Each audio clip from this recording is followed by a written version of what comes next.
Galera, sejam muito bem-vindos a mais um episódio do The Byte. Nesse episódio vamos falar do momento atual de PlayStation e também de rumores a respeito de uma possível venda do TikTok. Vamos nessa!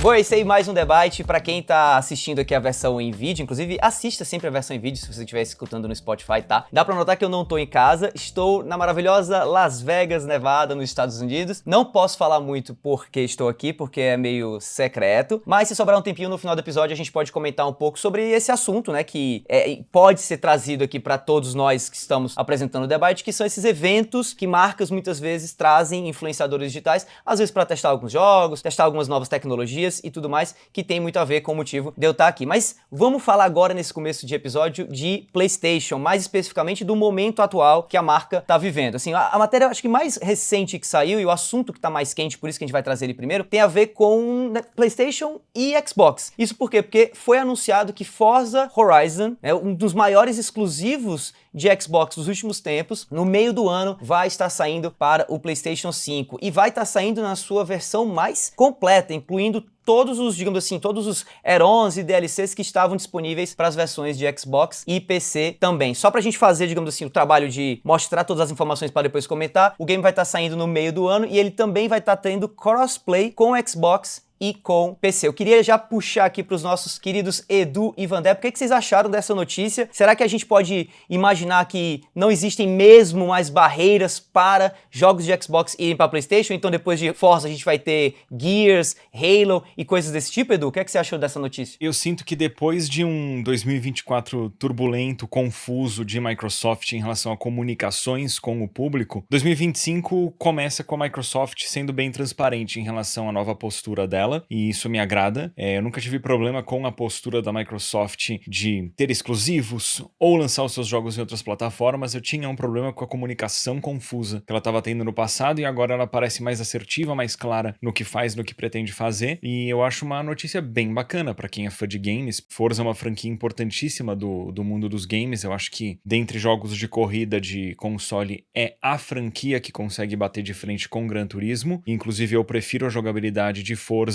no controle do que Gran Turismo. Gosto muito dessa dualidade de Forza, ter o Horizon e ter o Motorsport. Eu prefiro o Horizon, mas gosto do Motorsport e é muito maluco pensar que agora numa mesma máquina você consegue rodar Forza e Gran Turismo e eu acho que é uma ótima notícia. Quem curte games, acho que vale a pena dar a chance porque o Forza Horizon é um jogo de corrida que ele não necessariamente é pra quem é muito fã de corrida ou carro, porque ele tem toda uma questão de você fazer um passeio, relaxar, sabe? Além da parte da competitividade. Então, eu acho que, cara, é um ponto positivo. Quem curte games não tem por que achar ruim, sai ganhando. Você acha que vale a pena o cara que tem o Gran Turismo comprar a Forza, os jogos se complementam, ou é mais do mesmo, assim, na tua opinião, pra quem não sabe onde dá esse contexto? Eu não acho que é mais do mesmo. Eu acho que, ainda mais considerando que a gente tá falando de Forza Horizon, o Horizon, ele é uma experiência em mundo aberto que tem cenários de corrida, rally, tem atividades secundárias de você encontrar pontos de tirar foto, tem um pouquinho de história também, nada muito complexo, né? Mas existe uma desculpa pra você estar fazendo o festival do Forza Horizon, enquanto que o Gran Turismo, ele tem uma ênfase maior realmente nas corridas em circuitos fechados, né? E, enfim, são jogos bem diferentes que eu acho que quem gosta de carro vale a pena dar uma chance. Galera que joga Gran Turismo não vai encontrar o mesmo tipo de gameplay no Forza Horizon. O Forza Horizon é muito mais arcade, muito mais diversão. O Gran Turismo, ele é bem mais competitivo, ainda mais quem joga no online, o Gran Turismo. Vandep, além de Nintendo Switch, você agora também é proprietário de um PlayStation 5, né? Inclusive tá jogando o jogo AAA, a gente vai no futuro falar em breve, né, sobre essa sua experiência sem entregar nada e tudo mais. E aí eu queria saber de você, assim, essa notícia te anima como fã de PlayStation, eu imagino, mas mais do que isso, você acha que você fez certo em ter, tipo assim, adquirido um PlayStation ao invés de Xbox? O jogador de Xbox, ele acaba perdendo, não tendo mais esse cardápio de exclusivos ou não, na tua opinião? Eu fiquei com calafrios você falando que eu sou fã de PlayStation, porque daqui a pouco vai vir os caixistas. Só para o pessoal saber, meu console talvez preferido é o 360 e eu tive o Xbox Aí. One, eu fui ter um PlayStation 4 Pro só no final. Então, não tem isso, tá, gente? Se acalmem, que eu acho que é uma das coisas mais estranhas da internet. Você lembra que teve um episódio que eu comentei dentro da tua pergunta, Davi? Tipo assim, por que as pessoas escolhem times nesse sentido, né? De por que as pessoas gostam tanto de um console ou outro? E tudo bem, é coisa que nem um futebol, talvez, mas eu fico meio curioso da Xbox e da Microsoft cederem ao IP nessa forma, né? Tipo, você acha que é esperado? A gente já conversou sobre as estratégias aqui, não sei o quê, mas o Forza é o quê? É do primeiro, é de 2005, né? 2003, que eu me lembro, um pouco depois. É do primeiro Xbox, o primeiro Sim. Forza é do primeiro Xbox. Então, assim, eu imagino que tem nossos queridíssimos caixistas, queridíssimos não exagero, mas os caixistas estão um pouco decepcionados, sabe? Então, eu sempre acho que é legal, porque agora é acessibilidade, né? Mas será que cada vez menos vai valer a pena comprar um Xbox e focar no console? É isso que me vem, sabe, dentro dessa discussão. Vocês que entendem muito mais também dessa questão, que é isso que a Xbox está sinalizando ao ceder, porque quando a gente tá falando do Switch 2, eu acho que eu também comentei, tipo, que bênção que é pra Nintendo poder anunciar com Mario Kart 9, talvez um próximo Donkey Kong, com o próximo Zelda. Então, tipo, você ter esses IPs que você sabe que pelo menos vai ter um núcleo muito grande que vai ter interesse de jogar e vai ter que comprar teu console, a tua plataforma. Não sei, eu fico curioso, cara. Será que a gente vai continuar tendo o console do Xbox ou eu tô viajando em perguntar? É uma pergunta válida aí em 2025. Eu acho válida, até porque o próprio Xbox, né, tem saído com as suas campanhas, né, dizendo que na verdade tudo hoje em dia é um Xbox, o celular que você tem, independente se é iPhone, Android é um Xbox, uma TV é um Xbox e tudo mais. E eu até comentei no Twitter assim que saiu essa notícia do Forza, que inclusive saiu enquanto eu tava aqui em Las Vegas, que foi a primeira coisa que veio à minha cabeça, assim, tipo, cara, hoje em dia pra mim, o único motivo de você ter um Xbox ou querer comprar um Xbox se chama Game Pass. É claro que não é só isso, né, vai para além disso, tem a conveniência de você comprar um console ao invés de comprar um PC e tudo mais, mas é um negócio muito doido, assim, como que a Microsoft realmente tá apostando todas as fichas dela nesse ecossistema, que não é hoje em dia, não é mais preso ao console, mas que sem dúvida nenhuma, se você parar pra pensar assim, eu escolhi jogar os meus jogos no ecossistema Xbox. Qual é o melhor lugar, ou pelo menos o mais conveniente, pra eu jogar esses jogos? Eu acho que continua sendo um Xbox Series X, né? Até porque se você quiser ir pro PC, você tem que montar um PC, aí tem toda a dificuldade de montagem de PC e tudo mais. Enquanto que se você compra o Xbox Series X, você meio que resolveu todos os seus problemas, né? Todos os jogos vão rodar na melhor qualidade possível, dependendo do jogo, inclusive, vão rodar tão bem, entre aspas, quanto rodaria no PlayStation 5 Pro até, né? Eu tenho visto comparativos entre jogos rodando no PS5 Pro e rodando no Xbox Series X, e eles estão jogando, alguns jogos rodam relativamente parecidos, digamos assim. Então, pra mim é isso, assim. Agora, eu acho muito perigoso apostar todas as fichas num serviço que todo mês tá entrando jogo novo, mas também tá saindo jogo novo, um serviço que depende de outros desenvolvedores, né? Porque, enfim, se não tem gente fazendo o jogo pra colocar no Game Pass, o Game Pass talvez não se torne tão interessante assim, e um serviço que, como todo serviço, vai ficar mais caro ao longo do tempo. Edu, o que você acha, assim? Você acha que é uma boa estratégia de Xbox, aparentemente, apostar todas as fichas no Game Pass? Eu não sinto que eles estão apostando todas as fichas no Game Pass mais. E a ida dos jogos de Xbox para PlayStation e para Switch é meio que a prova disso. O que eu sinto que a Xbox quer fazer é assim, eles querem lançar jogos próprios com um nível de qualidade diferenciado para que eles consigam vender muitas unidades fora do ecossistema de Xbox e dentro dos consoles próprios as pessoas joguem via Game Pass. Então eu acho que eles deixaram de apostar todas as fichas no Game Pass e a consequência é antigos exclusivos saindo agora em PlayStation.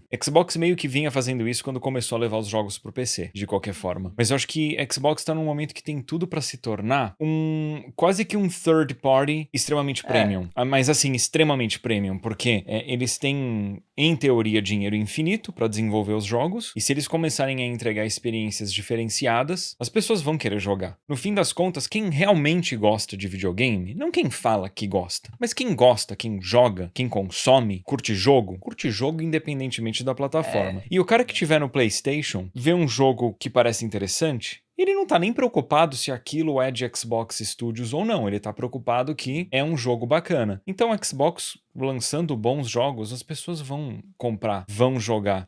O que a Xbox não pode fazer é lançar jogo fraco, que daí se queima. Mas se lançar bons jogos, o novo Doom parece ser um jogo excelente. O novo Ninja Gaiden, imagino que seja excelente. É um jogo próprio de Xbox? Não, mas está bem associado com a marca Xbox depois do anúncio. Né? Fallout é deles. É que aí eu tenho receio de incluir coisas tipo da Bethesda, da Activision. Eu tô tentando falar mais de Xbox mesmo. Tudo bem que o Doom é da Bethesda, né? Mas eles abraçaram realmente a causa com o Doom, né? É um bom momento, eu acho, pra Xbox. E eu sinto que a questão de hardware, enquanto o hardware for bom e fácil pro usuário usar, não tem por que as pessoas não quererem comprar também. A questão é que, dentre Xbox Series X e Play 5, eu acho que eles são suficientemente parecidos pra fazer mais sentido pegar um Play 5 se você quiser jogar os exclusivos de PlayStation. Se não quiser, talvez valha até mais a pena pegar o Series X. Mas eu sinto que se a Xbox desenvolve o seu próprio portátil, e um portátil, que a gente sabe que isso vai rolar, né? Mas é um portátil que tem acesso ao Game Pass, mas te dá acesso também à biblioteca de jogos que você tem de Xbox, e de repente até uma maneira de você jogar jogos da Steam, eu ia pirar com um negócio desse.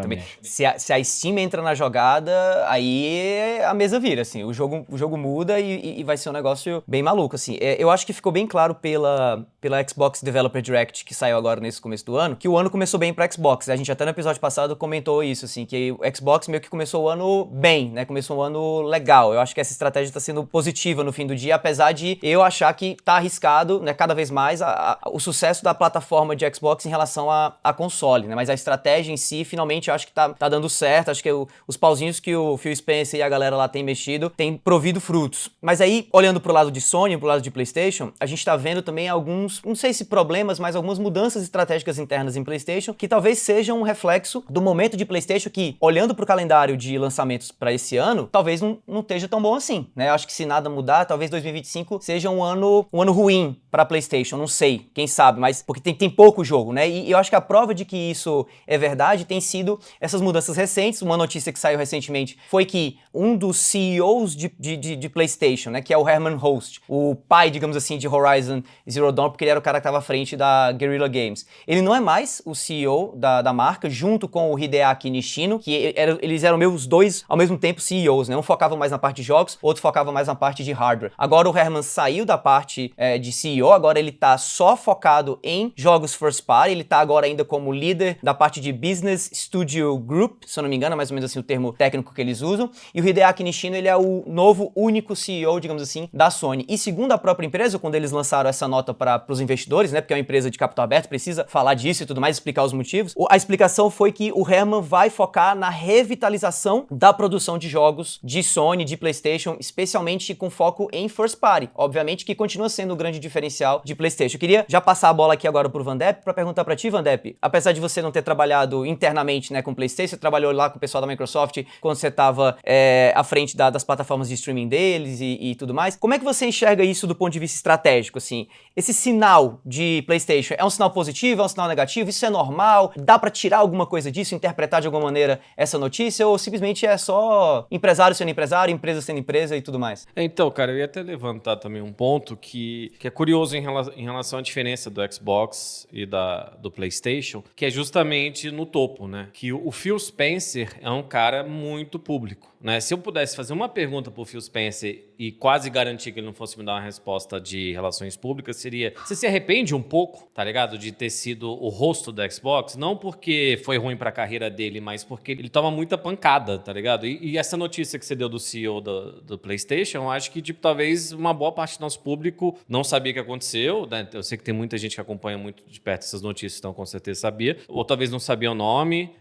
Então, eu vejo essa diferença que justamente a PlayStation não tem alguém tão público assim, né? Uma cara que... E talvez foi estratégico. Eu podia até dizer sobre a Nintendo, que também é uma coisa que é japonesa, mas a Nintendo tinha o Miyamoto, tem o próprio Doug Bowser, né, com esse sobrenome, como que ele não ia trabalhar lá. Então, eu acho que em relação ao PlayStation também, só rapidinho, eu queria responder um comentário de 2 episódios atrás, que o pessoal ficou indignado. Esse não sabe nada, falando que o PlayStation está entre 2.500 e 3.000 reais. Eu queria até, talvez, eu até mande aqui meu recibo. O meu foi dos 2.726, tá? Nosso queridíssimo Eduardo deu de presente, mas vocês estão falando que não chegava esse preço, que a gente estava vendo a precificação do Switch, mas chegou durante a Black Friday, tá? Mas eu não sei, cara, eu acho que tiveram essas notícias do PlayStation, mas eu acho que eles estão passando um pouco mais embaixo do radar, talvez, justamente por não sei, eles estão tomando tanta pancada assim recentemente ou não? Assim, pública, as pessoas estão criticando muito o momento do PlayStation, eu vejo menos, né? Agora as pessoas vão falar que eu sou fanboy da marca mesmo, mas perguntando pra vocês que acompanham até mais, assim, ou no chat, né, os comentários, é um momento que vai continuar sendo ruim? Tem sido ruim mesmo? Porque a gente não fala muito bem de um ou outro sempre, mas vocês falaram, o Xbox começou ano bem, será que o PlayStation também? PlayStation, a gente está num momento complicado de julgar porque estão rolando essas mudanças internas e a gente só vai ver consequência dessas mudanças em anos, por causa do ciclo de desenvolvimento dos jogos. Mas assim, olhando para trás, Concorde foi um fracasso bizarro, o Verdade, Astrobot ganhou o jogo do ano. Por isso,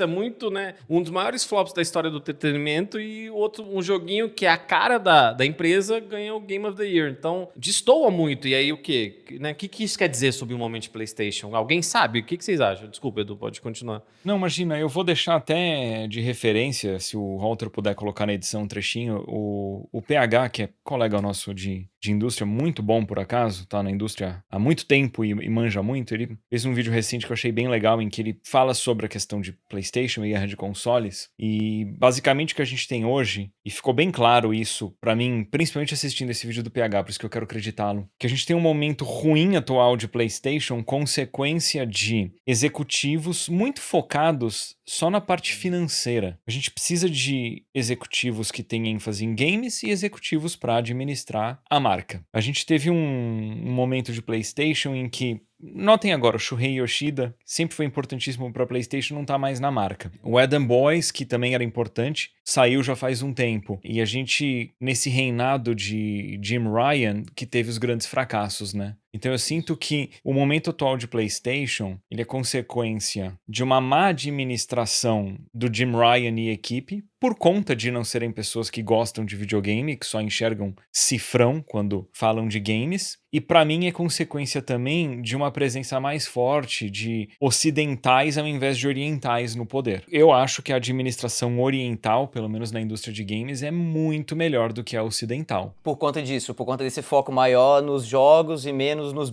os business acaba sendo uma consequência. Uma ótica menos capitalista, né? Uma ótica menos capitalista, talvez. Do ponto administrativo, sim. E do ponto criativo, eu também acho que os japoneses são bem melhores. Não só os japoneses, que a gente tem visto jogos chineses e coreanos. Isso, eu acho que eles são bem melhores.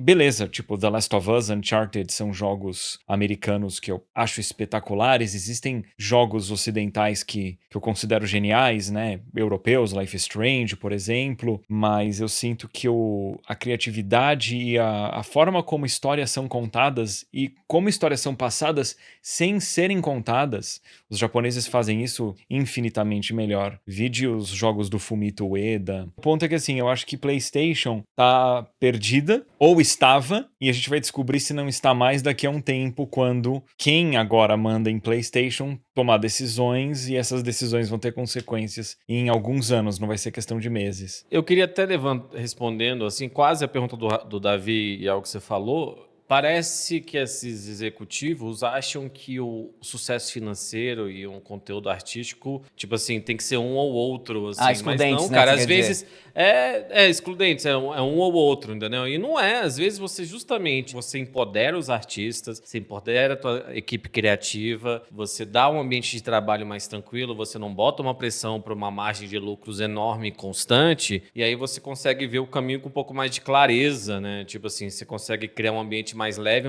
um ambiente mais produtivo, seja dos estúdios que eles compraram, seja dos jogos AAA deles. E assim, voltando um pouco ao Concorde, talvez foi isso. Talvez Concorde é um negócio meio formulaico, né? Tipo assim, a gente teve aquele sucesso de Overwatch, então vamos fazer o nosso, e você pega isso, e a gente não vai se aprofundar nos personagens. O Davi até falou que jogou um pouco e gostou de algumas coisas, mas é isso, eu acho que esse é o ponto, assim, às vezes as pessoas encarregadas, elas não são tão espertas quanto a gente acha, né? Isso é um negócio também, destoando um pouquinho, quando você começa a tua carreira e você vê alguém num cargo super alto, você admira aquela pessoa, você acha que ela realmente mereceu muito, que ela é uma pessoa mais genial do mundo, e muitas vezes é um mérito enorme dela, e a pessoa investiu no começo e tem muita experiência, né? Mas muitas vezes, simplesmente, essas pessoas vão subindo, né, vamos dizer, a escada corporativa e estão lá, e quando você vai envelhecendo, às vezes, você perde também aquele dia a dia, né? Você não tá muito enraizado em como tá funcionando os jogos. Eu acho que, cara, esse pessoal devia entender muito sobre cada jogo que tá sendo lançado e ter um contato em cada equipe criativa para conversar sobre as coisas. Eu acho que se eles focassem um pouco mais nisso, e eu sei que parece muito mais fácil, não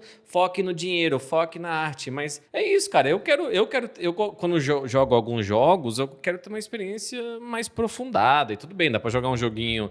Eu vi recentemente, não sei se vocês viram aquele Coconut Simulator, é um simulador de coco. Aí tem o modo arcade e tem o modo realista. O modo arcade é o coco rodando, você não... O que é um simulador de coco? Nada. O modo realista, o coco não tem olho, então é uma tela preta. Eu achei genial o jogo, entendeu? Mas eu sei que eu destoei bastante, mas eu, com menos tempo para jogar coisas, hoje em dia eu quero jogar uma expressão artística de alguém, entendeu? Eu quero uma coisa mais minha no sentido que vai me tocar, cara. Eu te entendo perfeitamente, porque eu zerei recentemente Police Notes, que é incrível. Zerei Police Notes, tinha zerado antes Snatcher, e são 2 jogos do Kojima do fim dos anos 80 e início dos anos 90. E era um Kojima, tipo, mais jovem, e um Kojima com menos restrições e menos conhecimento também da indústria de games, então ele tinha mais liberdade criativa. E eu zerei ontem o Final Fantasy X, que eu tô até com quase que uma crise existencial aqui, porque não só o final do jogo é espetacular, mas é daquelas experiências que você fala, nossa, quando que eu vou viver algo tão bem feito, tão grandioso quanto isso? Eu não sei. Eu sei que eu vou em algum momento ter uma experiência genial. Eu tive com Disco Elysium, sabe, não há muito tempo, e depois eu tive com o The Machine. A gente sempre descobre essas experiências. Mas eu sinto que a indústria sofre com o que eu chamo de Ubisoftização, né? Que eles parece que eles tentam criar um algoritmo de criação de jogos, uma formulinha. E, Edu, isso tem acontecido também rapidinho só na indústria, na Netflix, né? A Netflix literalmente está fazendo séries que são feitas para a segunda tela, para você estar no teu celular e poder assistir a série de fundo e ainda entender o suficientemente bem a série. E de vez em quando sim, você só quer um ruído, você quer ver um negócio leve, você quer ver alguma coisa. Mas eu ainda, e não é que a gente está sendo prepotente, por exemplo, tem a série Ruptura, Severance, né, que é da Apple TV. Tem muita gente falando, pô, ninguém tem acesso, ninguém tá assistindo, ninguém tá comentando. E pra mim é a melhor coisa que apareceu na televisão, assim, dessas séries dos últimos anos. Tá na 2ª temporada. E eu acho que quando você vê um negócio artístico, assim, ou pelo menos uma expressão, ou uma série bem redondinha, vamos dizer, redondinha, te traz uma satisfação muito grande. Aliás, quem dirige, quem é showrunner da Severance é o Ben Stiller, tá ligado? Então, tipo, que aí sim, ele tem o nome pra conseguir recursos, né, pra tirar esse projeto do chão, e às vezes é isso, cara. Às vezes você precisa de um nome, que nem o próprio Kojima, sabe? Não, e a própria Apple tem a característica que a Microsoft tem no mundo dos games, e que o Edu inclusive comentou, de ter dinheiro infinito, né? Empresa trilionária, então ela pode fazer certas apostas. Não acredito que o passo do Ben Stiller é pouco, é barato, mas eu acho que eles dão liberdade criativa pro Ben Stiller fazer uma série que talvez em uma outra emissora, digamos assim, outra plataforma, ele não conseguiria fazer, ou ele teria que ser bem mais restrito, ou seguir, digamos assim, tendências de mercado. E aí, falando um pouquinho da Netflix, e eu fico pensando assim, cara, olha o impacto que isso gera ao longo do tempo, né? E aí até o Edu comentou, né?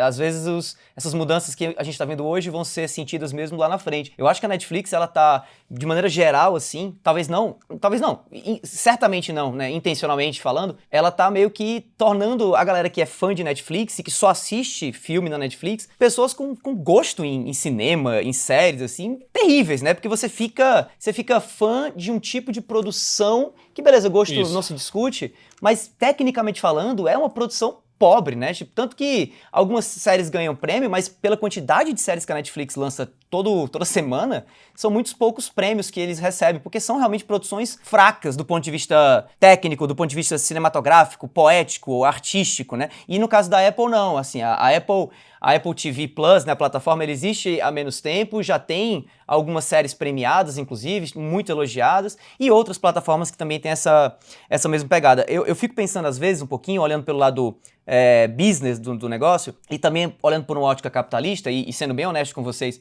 eu não tenho problema nenhum com o capitalismo como estrutura, digamos assim, da nossa sociedade, até porque a nossa sociedade vive nessa estrutura capitalista e a gente tem que viver nela, então, mais do que repudiar, eu tento conviver e enxergar uma maneira de melhorar, né, o que a gente tem para hoje, Mas eu noto, assim, o dano que muitas vezes uma empresa de capital aberto acaba trazendo para ela mesma, quando ela para de olhar para quem ela deveria estar olhando o tempo todo, que é o cliente final, e ela começa a olhar para o acionista, né? E por que eu digo isso? Porque é muito curioso perceber que esse movimento das empresas que vão abrindo capital, vão indo para a Bolsa de Valores e vão, ao mesmo tempo, se perdendo com relação aos seus públicos. A Ubisoft é um exemplo claríssimo disso. Assim. Eu acho que quando a Ubisoft era uma empresa menos aberta, mais familiar e tal, ela produzia títulos mais experimentais, mais interessantes. Porém, quando ela começou a se abrir para o capital e começou a olhar e pensar assim, não, a gente precisa trazer o máximo de valor possível para esse acionista, foi aí que entrou a fórmula Far Cry, e que depois virou a fórmula Assassin's Creed,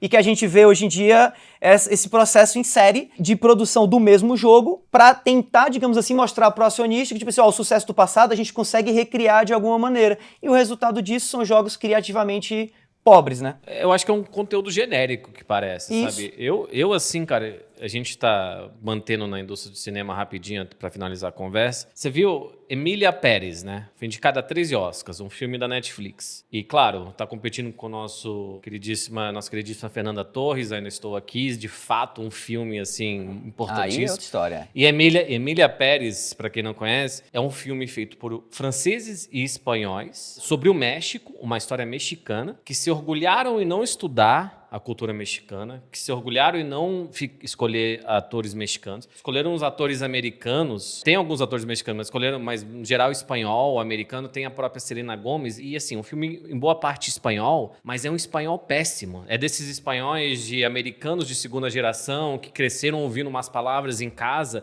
Então, se você entende espanhol, o filme é absolutamente agoniante. É uns sotaques horríveis. E não é tipo, eu sou um gringo falando... Não, é um gringo falando espanhol e... Não, é pra ser mexicano, é pra ser latino, entendeu? É pra ser de verdade. E aí tá indicado a 13 Oscars. Por quê? Por causa do lobby da Netflix. E esse seu comentário é interessante porque a crítica que está sendo feita aos sotaques, ao espanhol falado no filme, está sendo feita principalmente por mexicanos, né? Tipo, Sim, os mexicanos estão do nosso lado. Que fala português, exatamente. Muito doido isso. E é muito doido. Pra mim é lobby da Netflix, entendeu? E aí agora teve uma controvérsia enorme com uma das atrizes lá, e aí, né? Porque inclusive tentou instigar um hatezinho contra a Fernanda Torres, falando que a Fernanda Torres estava instigando porque a Fernanda... Né? Deu Oscar pra Fernanda Torres, por favor, gente. Tá merecido, tá? A gente destoou um pouco, mas esse é o debate, gente.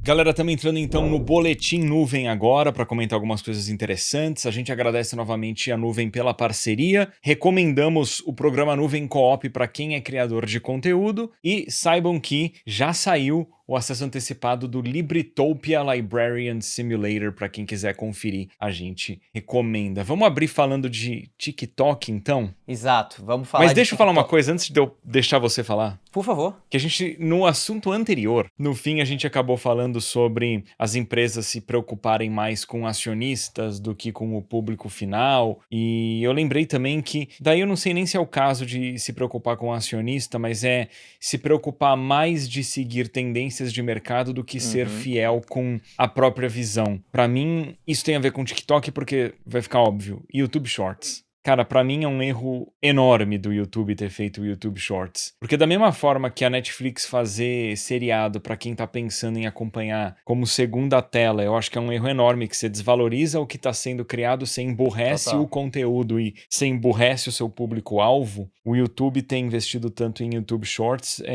desvaloriza o que o YouTube tem de melhor, que são as produções independentes de longo formato, né? Mas assim, na sua opinião, o YouTube Shorts deveria mudar?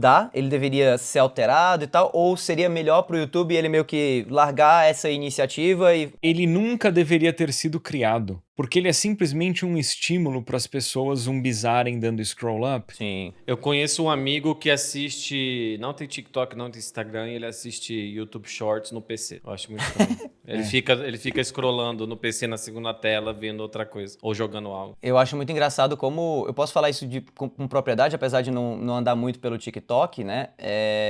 Por conta dos meus alunos, né? Eu sou professor universitário, pra quem não sabe, e é muito bizarro, cara, como a gente não mexe com o TikTok como eles mexem, cara. Tipo assim, eu acho que a pessoa que mais, assim, criador de conteúdo ou pessoa normal, assim, gente da nossa geração, assim, 30 e médios, 30 e muitos, eu acho que a pessoa que mais mexe com o TikTok da nossa geração não mexe igual a como um Gen Z mexe naquela plataforma, como eles usam, assim. É pra eles sinônimo de Google, é pra eles sinônimo de filme. Vários alunos meus só assistem filme pelo TikTok. E aí eu pergunto, mas como é que você assiste um filme pelo TikTok? E eles falam, não. O filme sai todo quebrado e a gente vai vendo por partes. E eu fico, gente, pelo amor de Deus. E aí você, novamente, né, você vê os efeitos disso. A Millie Bobby Brown, que é uma atriz muito famosa, é a Eleven do Stranger Things e tal. Ela própria revelou, né, numa entrevista que ela não consegue assistir filmes que as pessoas indicam pra ela, porque ela não consegue parar pra assistir nada por mais de 20 minutos, ela própria dizendo, né? E a Millie Bobby Brown, geração Z, e na própria entrevista ela fala que o motivo disso é o TikTok, né? Porque ela aprendeu, digamos assim, a consumir conteúdo no TikTok, né? E sem falar as partes, eu acho que assim, geopolíticas, que eu acho que a gente não precisa necessariamente entrar nisso, apesar de achar interessante caso queiramos entrar, mas falando da notícia em específico, né? Pra quem não sabe, obviamente, TikTok foi banido durante um período muito curtinho lá nos Estados Unidos. O Donald Trump, assim que assumiu, a presidência, meteu uma ordem executiva para estender esse período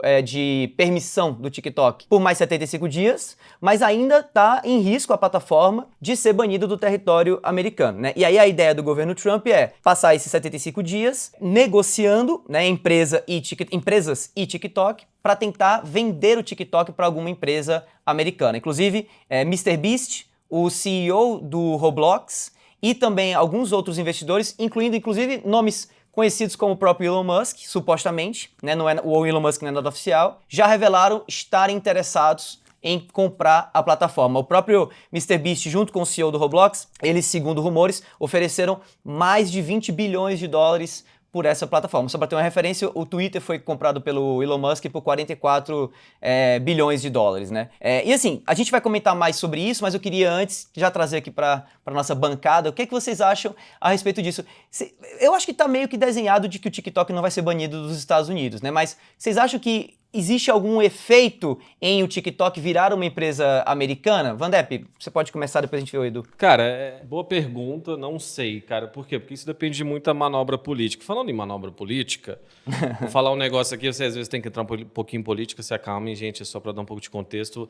Vou falar um negócio que eu acho que eu nunca falei na minha vida. Parabéns, Donald Trump. Por quê? Porque ele, em 2020... começou essa ideia de banir o TikTok e ainda conseguiu crédito de desbanir. Então ele fez os democratas americanos de trouxa, tá? É uma doideira, uma idiocracia, né? Você cria o problema, resolve e aí fica com os louros. Parabéns, manobras políticas têm que ser feitas, tá ligado? Mas, primeiro, sobre o MrBeast, ele tem esse tipo de dinheiro, eu acho que é mais muito marketing próprio. Eu não sei se ele tem esse dinheiro, de onde que tá vindo, sabe? Que é difícil entender a fonte de dinheiro do MrBeast, além de AdSense e alguns ads, assim, que ele deve cobrar caríssimos, né? Mas, cara, a gente tinha falado também daquele projeto de poder do Facebook e dessas techs, e quem manda no planeta são eles. Então, assim, mesmo se você é um cara que você admira bilionários ao extremo, sabe?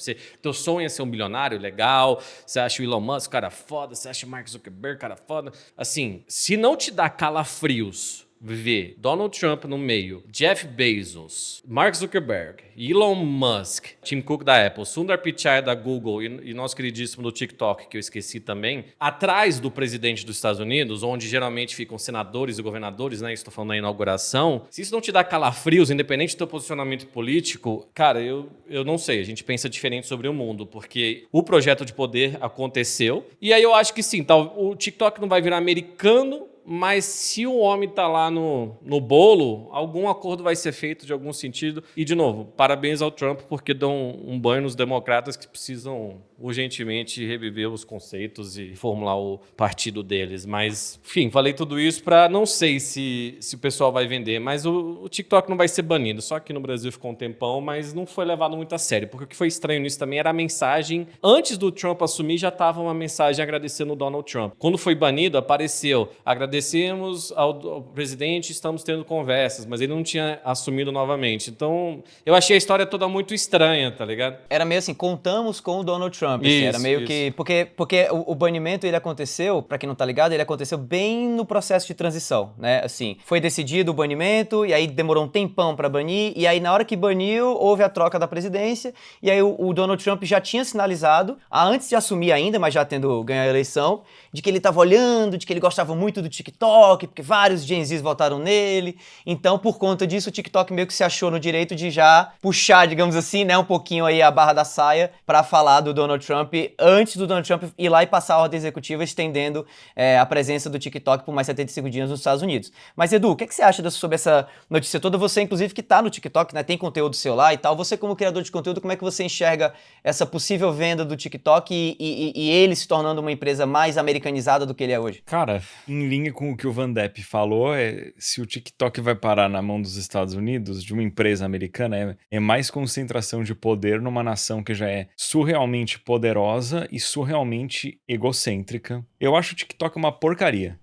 Eu acho que o TikTok ele desinforma e ele empobrece o cérebro das pessoas. A palavra do ano passado que foi escolhida por algum dicionário, não sei se foi o Webster ou um desses famosos assim, foi brain rot. Muita gente não sabe a tradução, eu vi gente colocando traduções assim absurdas em português, mas o brain rot é esse conceito de você ficar numa plataforma geralmente numa rede social, né? Basicamente scrollando ali, né? Passando os conteúdos e aquilo ali não registrando nada na tua cabeça, não ficando nada, você simplesmente gastando o teu tempo ali, ou se você tá colocando alguma coisa dentro da sua cabeça, é só meme, é só bobagem, é desinformação, não só informação incorreta, mas informação de fake news, né? Ou seja, falsa mesmo. E o TikTok, pra mim, acho que ele é o carro-chefe disso, né? Você acha que é? Eu acho que agora é o Twitter, cara. Porque o Twitter tá meio descontrolado. O TikTok, eu sinto que sim. Ainda mais esse envolvimento de Google, Apple, Amazon. Cara, o TikTok pode ser usado pra espalhar informação ainda, né? Eles podem todos entrarem juntos, inclusive o papo do Zuckerberg teve uma mudança, enfim, né? Parece que esse povo só vai para onde dá dinheiro, né? Porque quando a inclusividade dá dinheiro, a gente é super inclusivo. Quando não dá mais, que dá uma desgastada, a gente não é mais. Então, tipo assim, quanto que é suficiente, né? Parece que a gente é só crítico aqui, gente, mas a gente está tentando se aprofundar nessa discussão. Eu acho que o Twitter, ele te mostra muito mais coisa, ainda mais depois daqueles gestos do Elon Musk lá. Não sei, as coisas estão um pouco desenfreadas. O TikTok é um negócio mais teu, mas sim, o algoritmo pode ser muito enganoso, mas eu me sinto muito pior no Twitter, hoje em dia no X, do que no TikTok, não sei vocês, mas lá me desgasta, lá me pesa. O Facebook também. O Facebook tem inventado mentiras após mentiras. Eu acho que tanto o Facebook quanto o Twitter tá horrível, mas o Facebook... Inclusive, esse é o print que eu quero que mostre. Tá falando que o Simpsons adivinhou aquela selfie que teve no Oscar, não sei se lembra, anos atrás. Tipo, teve uma selfie da Ellen com Kevin Spacey, o Bradley Pitt. Cooper. Exato. E aí tava lá, o Simpsons botou em 1999, porque eles fizeram a recriação da foto, mas o post é como se o Simpsons tivesse adivinhado a foto perfeitamente e todo mundo acreditou. Então eu acho que essas fake news estão vindo de todas as frentes, mas eu acho o X pior e o Facebook pior porque o Facebook está influenciando uma outra geração, sabe? Então, tipo... Eu educadamente, respeitosamente discordo pela minha própria experiência, obviamente, né?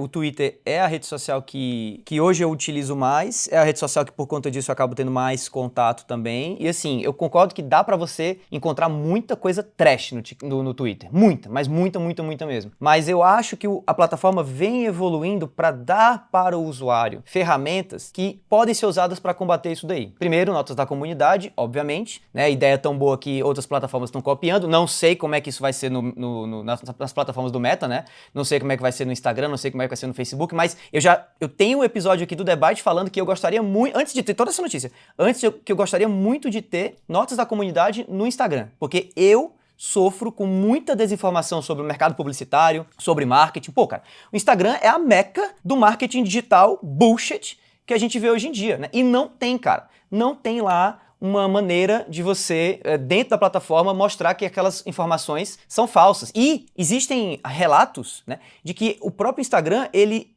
meio que manipula os comentários para que, se aquele comentário ali vai fazer você sair daquela postagem ou não interagir mais com ela, aquele comentário desce em termos de importância, né? Tem até um caso de um namorado e uma namorada, eles mostram mais ou menos a mesma postagem, digamos assim, no Instagram de um deles, e os comentários são diferentes quando você abre pelo Instagram do namorado e pelo Instagram da namorada. Tipo assim, quando você abre pelo Instagram da namorada a foto que ela aparece lá, os comentários estão falando dela, e do outro, no caso do cara, são comentários meio que incitando o cara a ter ciúme, sabe? Algo do tipo. Então, assim, eu acho o Instagram uma plataforma tão, assim, propensa à desinformação como qualquer uma das outras. Mas é uma das plataformas favoritas, o pessoal gosta de estar muito lá e tal, tem gente que ganha muito dinheiro, então tem isso aí. E eu acho que o Twitter ele vem evoluindo para dar para o usuário essas ferramentas. Eu, por exemplo, tenho tido uma experiência mais positiva no Twitter, porque eu exercito lá bastante silenciamento de conta, privacidade de palavra. Se você não fica na aba de seguir, Davi, se você deixa na outra aba, não adianta você mutar, não adianta você falar que não quer ver, cara. De novo, eu discordo. Eu só ando na For You, e na minha For You hoje,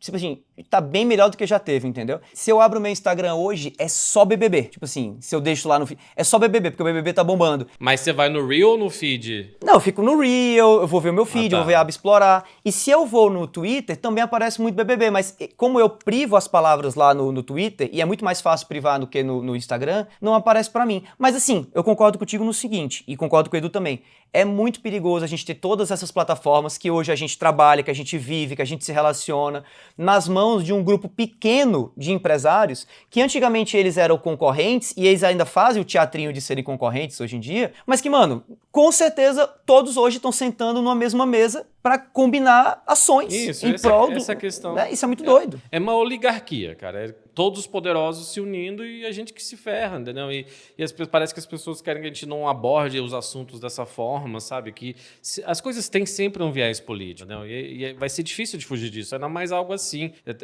A gente está literalmente falando do que boa parte do planeta parece que passa fazendo dentro de uma dessas redes sociais, de alguma forma, em algum canto do planeta. Se você não tem esse acesso, se você não vive essa vida, você quase que escapou, entendeu? Pra gente é impossível. A gente critica as redes sociais, mas a gente vai continuar usando porque quase que não tem alternativa, né, profissionalmente, e porque, no fim, a gente é meio viciado em pelo menos alguma, ou pelo menos subconscientemente. O Davi falou de nota da comunidade, no Instagram ia ser maravilhoso, porque a quantidade de publi velada que tem lá é um negócio bizarro. E o público cai. O mesmo público que se acha espertão pra falar que sei lá quem é vendido é o cara que tá caindo na publi velada. Pelo amor de Deus, né? Mas esse lance de uso de redes sociais, cara, eu tenho tentado deixar o meu celular um pouco distante de mim e eu instalei um aplicativo de estudo de kanjis no iPad. Quando eu percebo que a nossa mente fraca tá querendo cair na tentação de fazer alguma coisa com o eletrônico, eu pego o iPad e fico revisando kanji, que é útil, né? Eu penso, o que vai ficar? Daqui a 2 dias, eu vou lembrar do scroll do feed? Não, mas eu posso aprender mais do idioma que eu tô estudando e isso fica comigo o resto da vida, né? A gente, deve ser herança evolutiva, mas a gente tenta fazer tudo da forma mais preguiçosa, mais fácil possível. Eu vou deixar no finalzinho uma recomendação aqui, o Roter pode colocar na tela, de um aplicativo que chama OneSec, ONE espaço SSC, OneSec. Ele é um aplicativo gratuito, mas que você pode pagar se você quiser, na assinatura e tal. E a proposta dele é fazer aquele trabalho de limitar o teu acesso por tempo a alguns aplicativos, que hoje em dia iOS faz, Android faz e tudo mais. Mas ele tem umas outras funções, digamos assim, que mostram para você relatórios e dados que te ajudam a ir saindo um pouco desse vício, né, de rede social. Eu recomendo muito, muito, muito forte. Eu acho que ele está inclusive traduzido para Android, para iPhone e tudo mais. E eu acho que é uma boa, assim, porque não é que rede social é ruim por definição, porque eu acho que as redes sociais já foram muito boas antigamente, mas é que hoje elas infelizmente estão montadas para privilegiar a questão do engajamento, e a gente sabe, né, hoje em dia já ficou muito conhecido, que não tem conteúdo que gere mais engajamento do que conteúdo que leva você à desinformação, que leva você ao conflito, que leva você à polarização, né? E aí é muito complicado você esperar que as redes sociais tragam alguma coisa de valor quando elas são movidas à discórdia, né, Vandep?